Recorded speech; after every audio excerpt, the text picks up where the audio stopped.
Perhaps David really loves her, Mother said indecisively. We wouldn't want our boy made unhappy, you know. Kate threw back her head and laughed.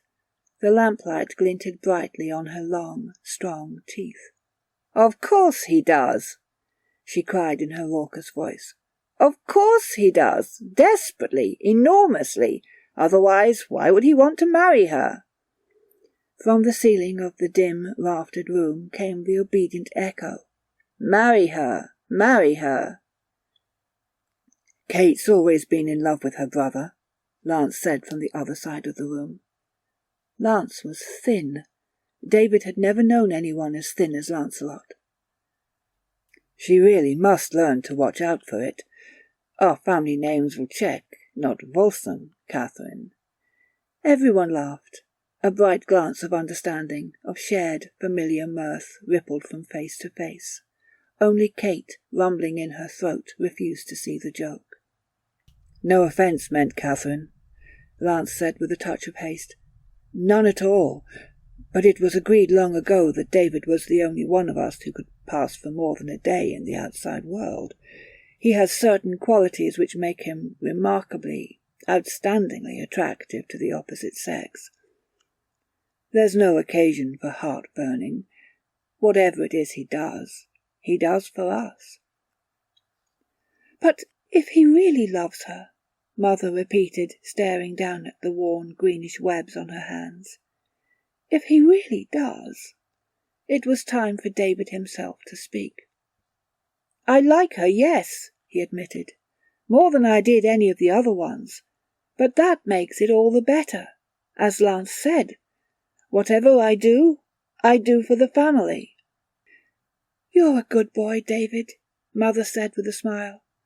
What would we do without you? Year after year, you always provide. The others nodded in generous acknowledgment. David flushed with pleasure. What did anyone, even Elaine, matter when weighed against this? There won't be any trouble, though, will there? Minna asked anxiously. You remember what happened 2 years ago? No, David replied. Not if David prepared things, Kate said warmly. Dear, brown David. David is so clever. We can rely on him. She came up to him and began rubbing her head against his sleeve, her eyes half closed. Pleased, he reached out and stroked the short, stiff hair on the top of her head. He had always liked Kate. And she's coming? Mother asked, getting up from her chair. Tomorrow night. The nervous moment was always when they entered the house. Mother might air it, sweep, dust, polish, still it remained odd. That troublesome Gunning girl, 2 years ago, had sniffed and said it had a peculiar odour, but Elaine walked through the door without a murmur. Positively, she seemed to like the house. You're to help her dress, Kate, David said, meeting his sister on the stair. She said you had pretty eyes, but remember, don't take your bandana off. We don't want to frighten her. I'll remember, Kate answered ardently. Oh, David, she's ever so nice. I like her too. Her throat throbbed. Good. David gave her a little push. Don't forget. Everything was ready in the cellar. The black-draped altar, the black tapers, the big brass bowl. David felt gratitude invade him. Everything was going so well, with such seemliness, such decency. He hated inadequacies and scenes. The Gunning girl's behaviour had been an ugly blotch on an ancient ritual. But there would be nothing of that tonight.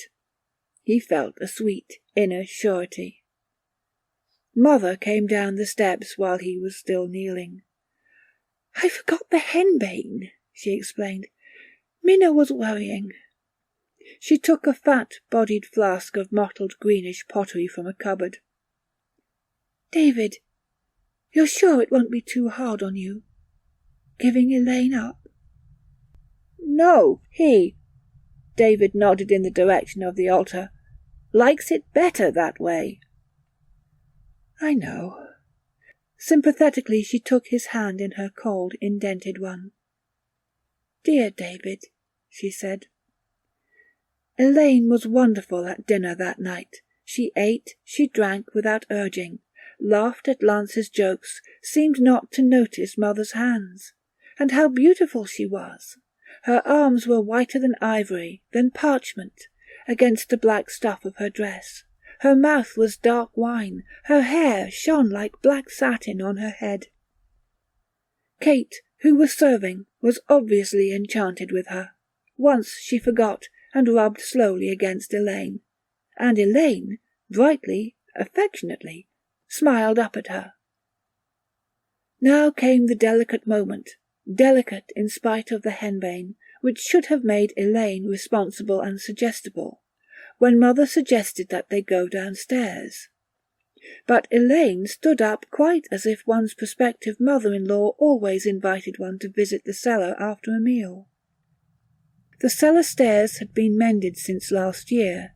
That distressing squeak was gone. Solidly Mother descended, gracefully Elaine followed her. Even Minna silent, the others trooped after them. At the bottom of the stair Elaine halted. This was the place at which the gunning girl, 2 years ago, had screamed and tried to run. It was certainly a delicate moment, but then the evening would be composed of delicate moments, one after another, up to the piercing deliciousness of the last, most transcendently delicate of all. Elaine turned her head to David. "How beautifully you've arranged everything," she said. Had her eyes widened a little before she spoke? David found himself wondering. She had spoken with the practised graciousness of a royal personage, and like the Queen's loyal subjects the listeners behind had responded to her, looking at each other and smiling with pride, their eyes glistening as bright as those of bats. Or had the cellar's traditional decor found her utterly without surprise? David would have liked to ponder this point, but he had no time. Elaine was moving slowly towards the altar, and he felt the others pushing him after her by a presence which was as much psychic as it was actual and physical. The train of worshippers moved across the floor in a slow, skirling dance, while the altar receded and space itself seemed to flap around them giddily.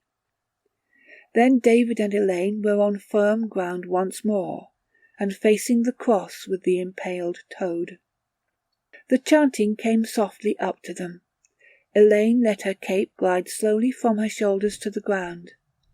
In the light of the black candles her skin shone like alabaster, and as she drew her midnight hair down from its pins, Kate, David could see her heavy body from the corner of his eye, gave a little skip and moaned deliriously. Wonderful Elaine! He loved her. They were all in love with her.